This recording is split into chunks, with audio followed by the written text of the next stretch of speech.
Olá pessoal, o conteúdo dessa aula fala sobre a pirâmide e eu gostaria de mostrar algumas coisas no GeoGebra para vocês, mas primeiro vamos à definição do material. Aqui você considera um polígono convexo, A1, A2, até N, contido num plano, e um ponto A fora desse plano. Então para todo ponto X pertencente ao polígono ou seu interior, você traça o segmento AX, que liga aquele ponto fora do plano a esse ponto X do interior ou do polígono.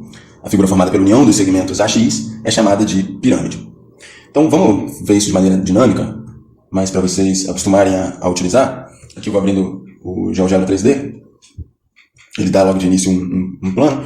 Se eu colocar aqui z igual a 3, eu vou usando um pouquinho de geometria analítica, mas você não precisa lembrar disso, tudo bem se você não reconhece esse plano. E aqui eu posso considerar que ele tem uma ferramenta que chama pirâmide, que você constrói aqui no cantinho, ele mostra como construir isso. Você inicialmente considera um polígono em um dos planos. Eu decidi fazer desse jeito, botar esse plano, mas você não precisava desse segundo plano, né? Aqui eu posso considerar pontos em um dos planos, e depois que eu fechei o polígono, ele já está me dando uma pirâmide, porque eu estou na função pirâmide. Então eu venho aqui em cima e escolho o vértice, no caso o vértice G. No material ele dá todos esses nomes.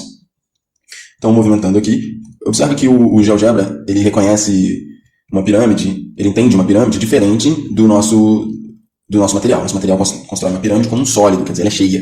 Aqui a pirâmide é a união desses polígonos planos, certo? Então, no final das contas, ela tem um interior vazio, digamos. Bem, você vai ler o material e eu gostaria de observar algumas coisas em especial. Uma delas trata da altura da pirâmide. É muito comum que o estudante confunda a altura da pirâmide, assim como confunde a altura de um triângulo. Primeiro, a altura de um triângulo você pode pegar a partir de qualquer vértice. A altura da pirâmide não. Se a pirâmide tem base um polígono diferente de um triângulo, então você só pode tomar a altura da pirâmide a partir do vértice, no caso aqui o ponto E. Então deixa eu mostrar para vocês aqui a altura dessa pirâmide que eu selecionei, é aquele segmento vermelho que acabou de aparecer, e H é o pé da altura.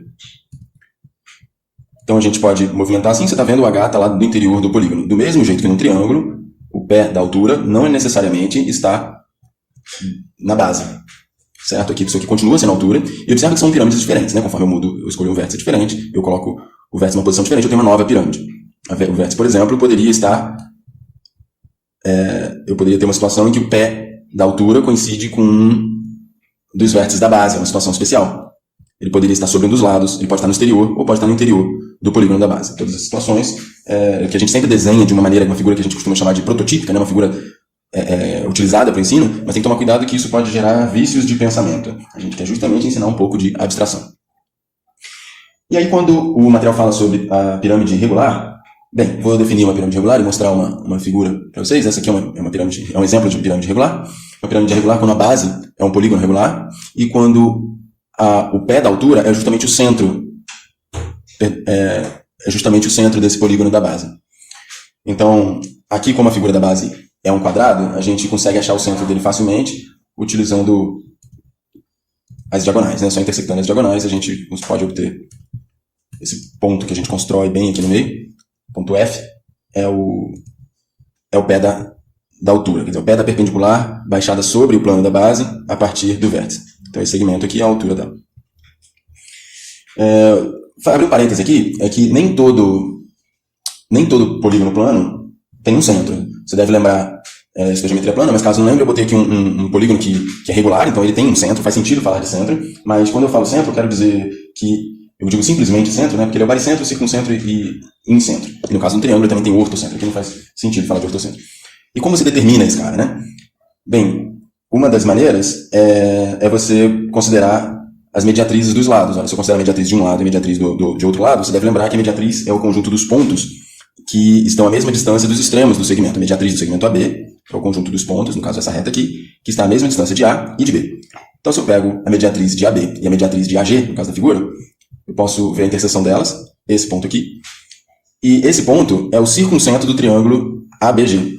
Então, nessa figura eu poderia considerar uma circunferência que tem centro em H e que passa em A, e nesse caso ela passou em todos os demais vértices desse heptágono. Então, isso significa que esse heptágono que eu desenhei aqui é inscritível numa circunferência. Então, ele tem, o IH, no caso, é um circuncentro. Mas como esse heptágono é regular, ele também é circunscritível numa circunferência. E o centro da circunferência inscrita nesse polígono é o encontro das bissetrizes, que, por acaso, também passam naquele mesmo ponto H, o circuncentro. Então, o encontro de duas bissetrizes, eu poderia vir aqui e traçar simplesmente a circunferência que passa em H e é tangente a um dos lados. Quer dizer, deixa eu ver se eu consigo colocar no ponto aqui, pé da altura, tá lá, é tangente em todos os lados. Bem, então essa figura faz sentido falar de centro, é isso que eu estou querendo dizer. Mas muitas vezes ela pode ter um circuncentro, mas não tem centro, ela pode ter um centro e não ter circuncentro. Bem, baricentro ela sempre vai ter, que é um conceito físico, que é o centro de massa da figura. Então, numa pirâmide regular, a base é um polígono regular, e por isso faz sentido falar de centro desse polígono. E então a gente diz que ela é regular quando não só a base é um polígono regular, mas quando o pé da altura relativa ao vértice é o centro desse polígono regular. Que é justamente esse ponto F que a gente estava trabalhando aqui. No caso dessa pirâmide quadrangular regular.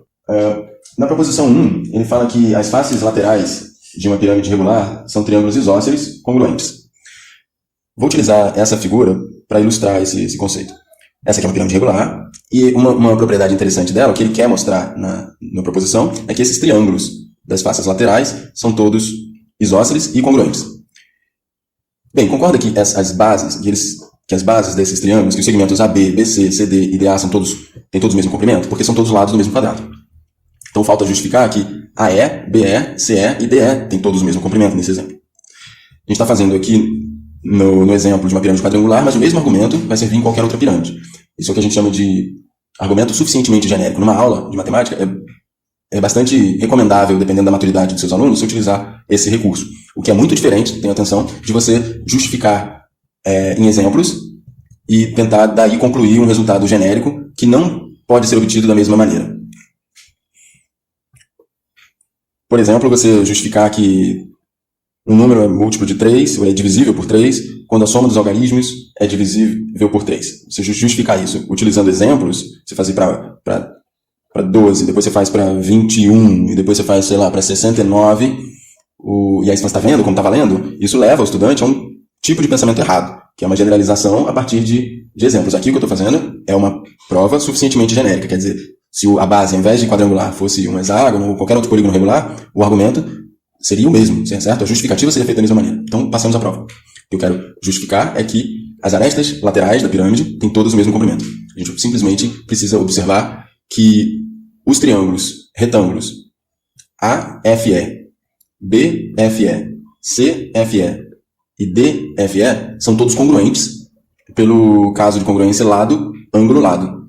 Observa que, como F é o circuncentro, a distância de F a qualquer dos vértices da base é a mesma. Então, AF é igual a BF, que é igual a CF, que é igual a DF. EF é comum a todos os triângulos. Então, tem o mesmo comprimento. E esse ângulo aqui, AFE, BFE, CFE e DFE, são todos iguais, porque são todos iguais a 90 graus, porque EF é perpendicular ao plano da base. Então, esses triângulos que eu tinha falado são todos congruentes, pelo caso lado, ângulo, lado, e, portanto, tem hipotenusas congruentes. Então, os triângulos são todos isósceles, esses triângulos ABE, BCE, CDE e DAE são todos congruentes.